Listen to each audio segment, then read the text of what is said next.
Are you someone who feels the need to protect your team? While it may seem like a good idea, stay tuned to find out why this may not be the most effective way to lead your team. Hi, Shannon Waller, and welcome to Team Success. Today, I want to talk about something called protecting your team and why I actually think it's a bad idea. I've had a couple of leaders say this to me, that they were protecting their team. And the first time I heard the comment when someone said it to me, I was like, that's kind of weird. Why do you need to protect your team? So I did a little bit more thinking about it, a little bit more research about it, and realized that it comes from a very, very good place. It comes from a place of empathy. It comes from really wanting to care about people and wanting to make sure that the team's not distracted. Totally legit reason to want to protect your team. It's because they care about people. They don't want to, destroy their confidence or anything like that. However, I think there are some very negative, unintended consequences about this. And part of what I did when I was kind of thinking about this as a topic for this conversation is to think about, do I want to be protected from reality? And the answer to that is a hard no. I do not. Do I always like the reality? No, but I trust my ability to deal with reality much more than I trust my ability to deal with pretend. I do not do well with that. I'm someone who's like, give it to me straight. I mean, you can say it with love. I also appreciate that very much. Positivity is part of my personality. I like to have great teamwork. But if stuff's going where in a handbasket, I want to know. I will feel completely snowed or deceived if you don't give me the straight goods. So if you think about it from your perspective, how do you feel when someone protects you? You probably want to push them out of the way and say, give it to me straight. What's the reality here? So let's kind of dissect this idea of protecting your team and why it actually may have unintended but negative consequences. Well, first of all, it actually implies a lack of trust and, frankly, capability. You don't think they can handle it. That movie with Jack Nicholson's line, you can't handle the truth. It's kind of what you're saying. And really, if you've got capable, competent people who are growth-oriented, and frankly, if they have an entrepreneurial mindset, they need to know. They need to know the reality.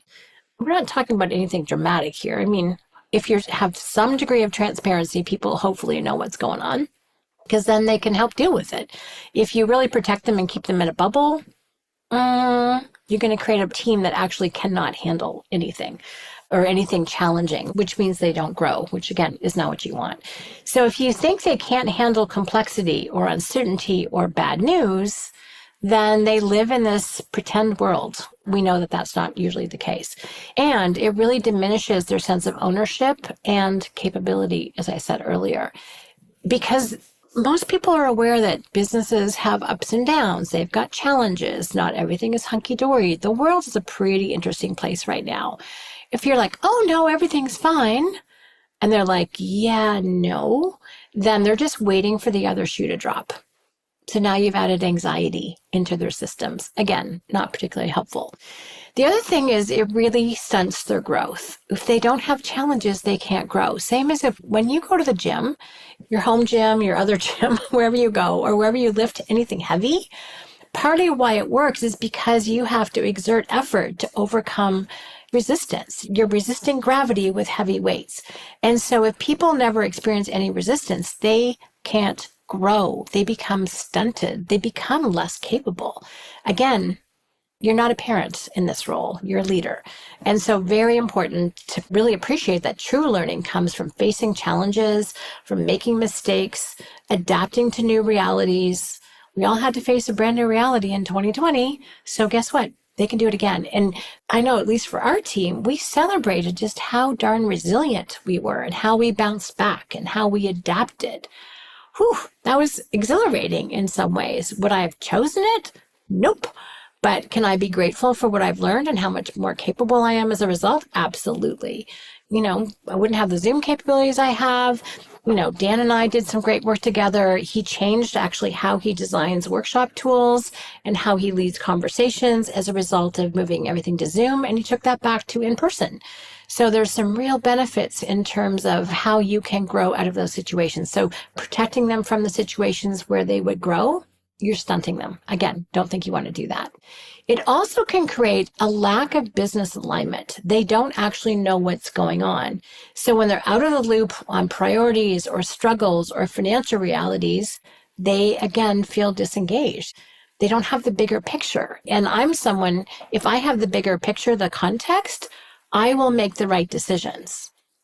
And I've seen this so many times when teams do not have the bigger context, they don't make strategic decisions. They spend too much money when times are tight, or they do the opposite. They're too frugal when actually they need to be leaning into expanding and investing. Then you have to counter them all the time. That creates conflict. Why do you want to do that? I don't think you do. So really trusting that people can handle the truth, that bigger context and reality are really critical. And the last one is really an unhealthy dependency. So shielding teams can create a culture where everyone waits for direction or expects to be rescued from difficulty, to be told what to do, which completely undermines initiative and problem solving. Again, to me, it feels like I'm describing a codependent relationship here. That's not what you want. You want to be growing people. You want to have them become more capable. Otherwise, I'll be blunt, it's an ego trip, right? You just want people dependent upon you so you can tell them what to do.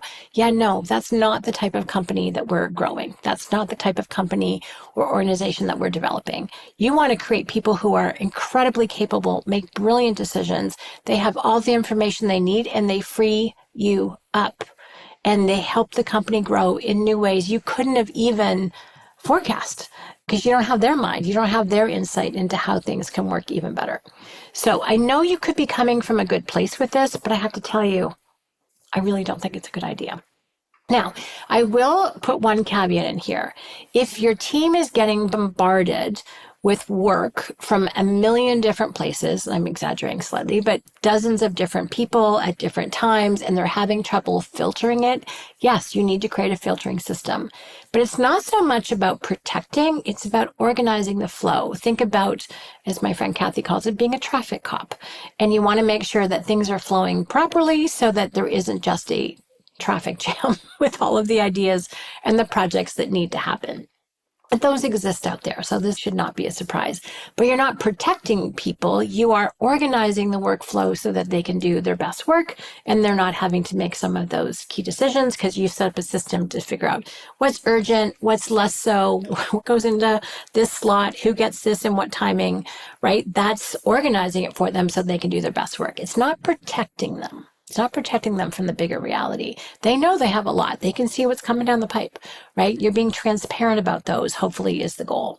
So you really want to shift the mindset, the perspective in terms of empowerment. How can you empower your team to be very capable and confident in the face of challenges? That really is the point of this exercise. So you want to make sure that you're giving people the context and responsibility and the chance to grow. And sometimes there's some hard realities. I learned a ton, at the beginning of my career when I was doing sales. And if I didn't close sales, I didn't eat. I was very happy when my now husband, then boyfriend, would take me out to eat. Seriously. I was not protected from the realities, I can tell you. Anyone in commission sales knows exactly what I'm talking about. So that was the reality. I had to make a difference. I had to figure it out. I had to sink or swim. Now, fortunately, I swam. But the first couple of years at Coach were pretty darn lean, let me tell you. But I can trust in my own capability because I faced hard, challenging situation and I succeeded. No one protected me from that. It's interesting talking to Dan Sullivan years ago about a particular concept. He goes, one of the things that's true for entrepreneurs, there's no mediations between them and the world. And mediations is not really a term that I had heard much, but a mediation is an intermediary. It's where the word comes from, right? Is there something that's going to interpret the world for you? And as an entrepreneur, as a business owner, this is you are willing to deal with the world on its terms. The world, as we know, was not designed with us in mind. We need to find a way to make a difference in that world. And so you learn what works, you learn what doesn't work, you learn what has people say yes to you, you understand why people say no, and you try and learn from that information so you can revise your product, your service, your experience to have it be something they want to say yes to. And you are willing to have that direct relationship with the world. Most people are not willing to do that. But if you want to have an entrepreneurial company that keeps growing, you don't protect them. Now, you probably don't throw them to the wolves either, but at the same time, you're like, okay, these are the challenges we're dealing with. This is the feedback we got from the client. Here's what's happening with our cash flow right now. Here's what we need to make sure of. Babs and I, years ago, went to Jack Stack's open book management program. Fabulous. I'd highly recommend it in Springfield, Missouri. It was 25 and a half years ago. Exactly. I know because I was pregnant with my first daughter. And, when they taught people on the shop floor how much things cost and how much they were either costing the company or making the money, they were like, oh, so you can drive this information all the way down. These are equipment remanufacturers. They take the old stuff apart and put it back together again. So if it can happen in that kind of environment, why can't it happen in our environment? There's no reason to kind of protect people from that. You want to educate them so they can be more successful leaders and team members at your organization. So really important to do that. And use examples. Use examples from your own experience, from other people you know. Change the names to protect the innocent/guilty, as you might need to do. And let them know that you're counting on them, you believe in them, that they can handle this information. Right? That they are strong enough, capable enough individuals to be able to handle it and get creative in the response to this. That's pretty powerful. If I know someone believes in me, I will figure it out. If I figure out that someone thinks I need to be protected, I'm like, oh, what's wrong? Am I not very good? Am I not smart enough? Am I not capable enough? I start questioning myself just simply because that person seemed fit to not expose me to the challenge. And then you want to invite reflection. Have you ever learned more when a leader trusted you with hard news or big responsibility? So think about that for yourself, and you can ask your team that too. It's like, when have you learned when you were trusted with something difficult? We all have those past experiences. And then also be willing to be vulnerable and ask for that from their perspective as well. It's really important to acknowledge that leaders don't always have the answers, and by bringing the team into the reality, solutions can come from anywhere. And I realize this is very much my approach. I don't think anyone I work with needs protection. I think they're all incredibly capable, incredibly competent, and have tons of creative ideas that I would never in a million years have come up with. First of all, that's with whom I want to be working. I don't think I have all the answers, but I am confident that together we can come up with all the answers. And I like it because there's a humility. There's both confidence and humility. Confidence that we can figure it out, but humility that not any one person has all the answers, which actually kind of takes the pressure off you as a leader, but it also invites other people's creativity, and people rise to the occasion. You need to give them the chance to do that. So I don't know if you have protecting your team as a thing. Initially, it sounds good until you start to really think it through. Then you're like, this is not good. And I was actually just recently in a meeting where someone was surprised by some negative responses to an initiative that they had made. And I had given some feedback that didn't make it to this person. And it was like, oh my gosh, you could have had this information 3.5 weeks ago. But no, that leader did not see fit to share that information. Well, that person was at a disadvantage in a meeting. I don't think that's actually very fair.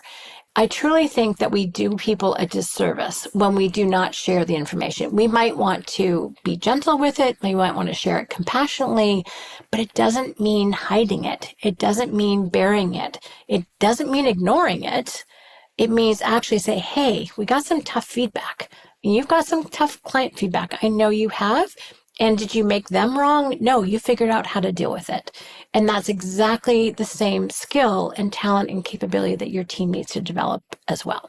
So I hope this has inspired you. I hope it made you think for sure about, do you really want to protect your team? Again, you can restate it graciously, but at the same time, educate them, expose them to it. They'll become so much stronger entrepreneurial team members. And then you'll have a team of players who come up with creative, innovative solutions from unexpected corners in your company. You're like, oh, that's a genius idea. I never would have thought of that.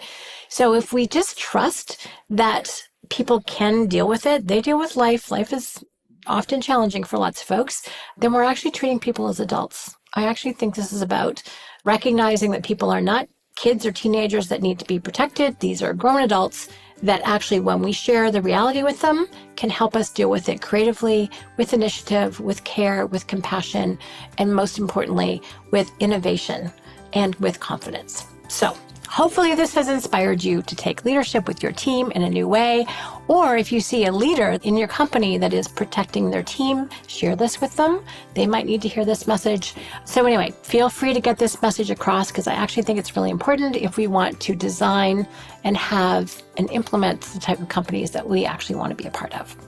Thank you so much for listening. If you have any questions or comments, please let me know at questions@strategicoach.com. And as always, here's to your team success.